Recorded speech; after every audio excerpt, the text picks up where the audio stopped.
Buenas noches. Hoy leeremos El gato con botas, de Charles Perrault.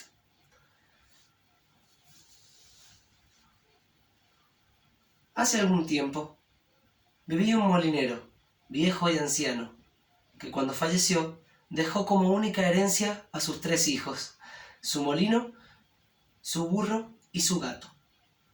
El reparto fue bastante simple, no se necesitaba llamar ni al abogado ni al notario, que se habrían consumido gran parte del patrimonio. El mayor recibió el molino, el segundo se quedó con el burro y al menor le tocó solo el gato.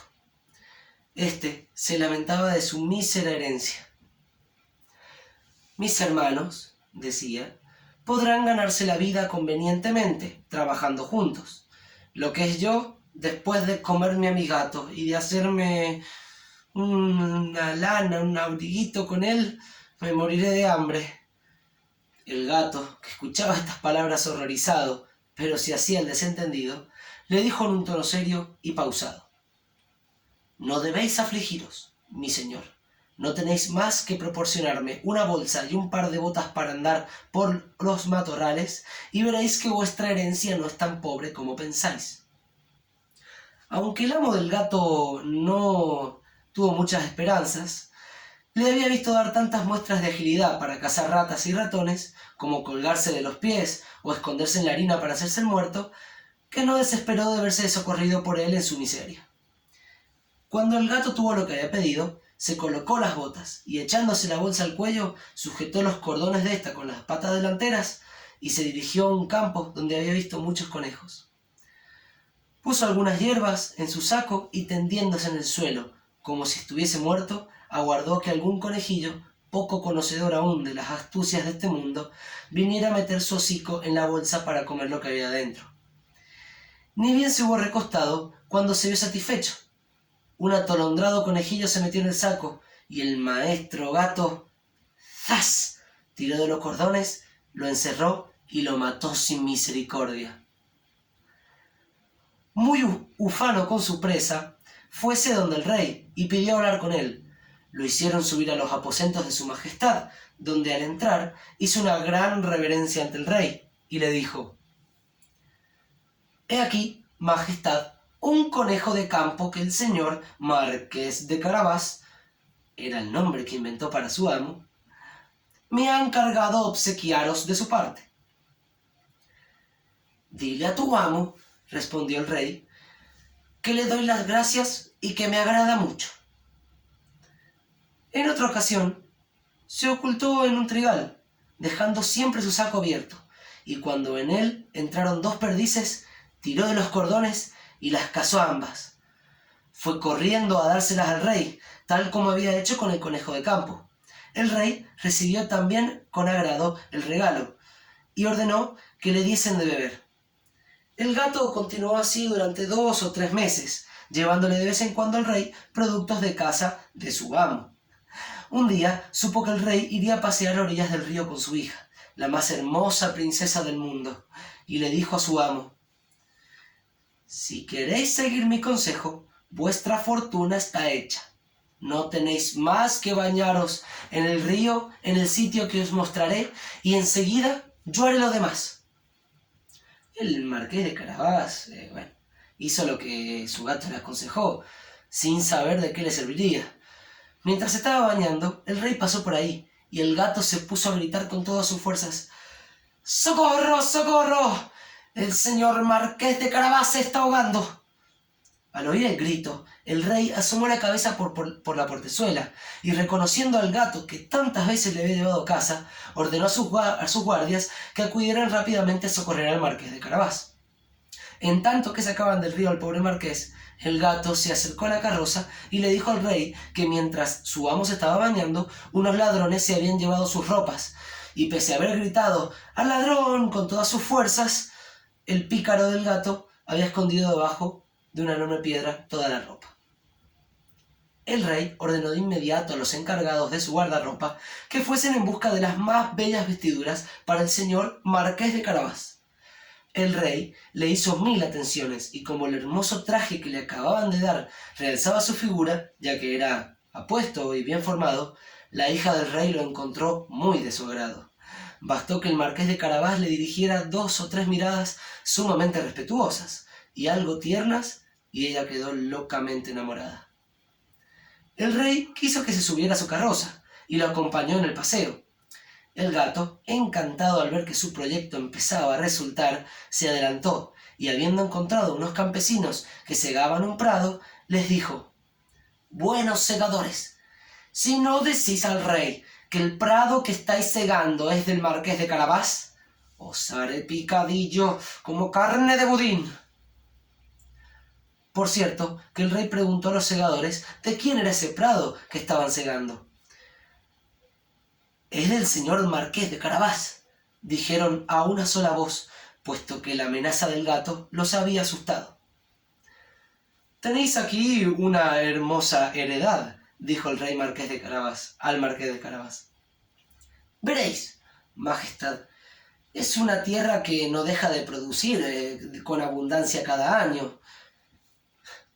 El maestro gato, que iba siempre delante, encontró a unos campesinos que cosechaban y les dijo: «Buena gente que estáis cosechando, si no decís que todos estos campos pertenecen al marqués de Carabás, os haré picadillo como carne de budín».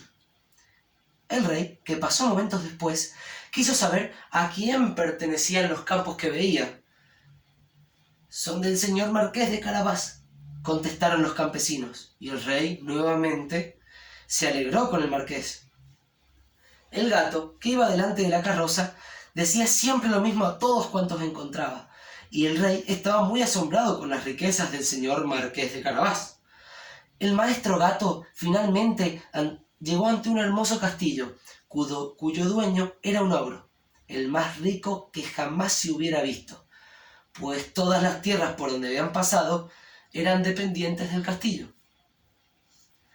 El gato, que tuvo la precaución de informarse acerca de quién era este ogro y de lo que sabía hacer, pidió hablar con él, diciendo que no había querido pasar tan cerca de su castillo sin hacer el honor de hacerle una reverencia.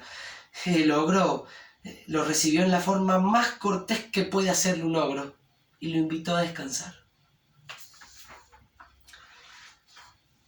«Me han asegurado», dijo el gato, «que vos tenías el don de convertiros en cualquier clase de animal, que podías, por ejemplo, no sé, convertiros en león o en elefante». «Es cierto», respondió el ogro con brusquedad, «y para demostrarlo, veréis cómo me convierto en león». El gato se asustó tanto al ver a un león delante de él que en un santiamén se trepó a las canaletas.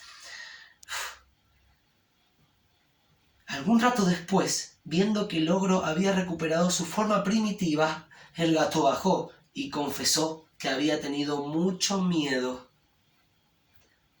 «Además, me han asegurado», dijo el gato, «que no puedo creerlo, que vos también tenéis el poder de adquirir la forma del más pequeño animalillo. Por ejemplo, que podéis convertiros en un ratón, en una rata. Os confieso que eso me parece imposible». «¿Imposible?», repuso el ogro. «Ya veréis». Y al mismo tiempo se transformó en una rata que se puso a correr por el piso. Apenas la vio, el gato se le echó encima y la degolló.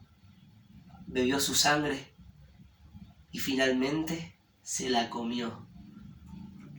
Entretanto, el rey, que al pasar vio el hermoso castillo del ogro, quiso entrar. El gato, al oír el ruido del carruaje que atravesaba el puente levadizo, corrió adelante y le dijo al rey: «Vuestra Majestad, sea bienvenida al castillo del marqués de Carabás». «¿Cómo, señor marqués?», exclamó el rey. «¿Este castillo también os pertenece? Nada más bello que este patio y todos estos edificios que lo rodean. Veamos el interior, por favor».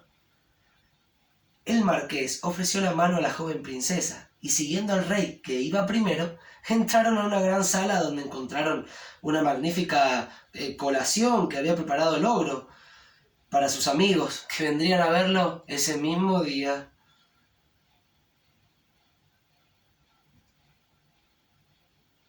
El rey, encantado con las buenas cualidades del señor marqués de Carabás, al igual que su hija, que ya estaba loca de amor, viendo los valiosos bienes que poseía, le dijo, después de haber bebido 5 o 6 copitas,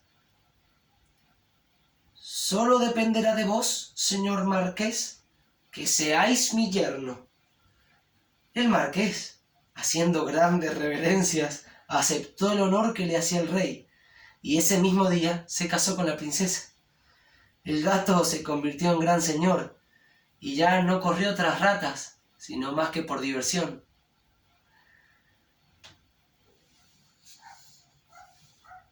Eso fue todo por esta noche. Nos vemos pronto.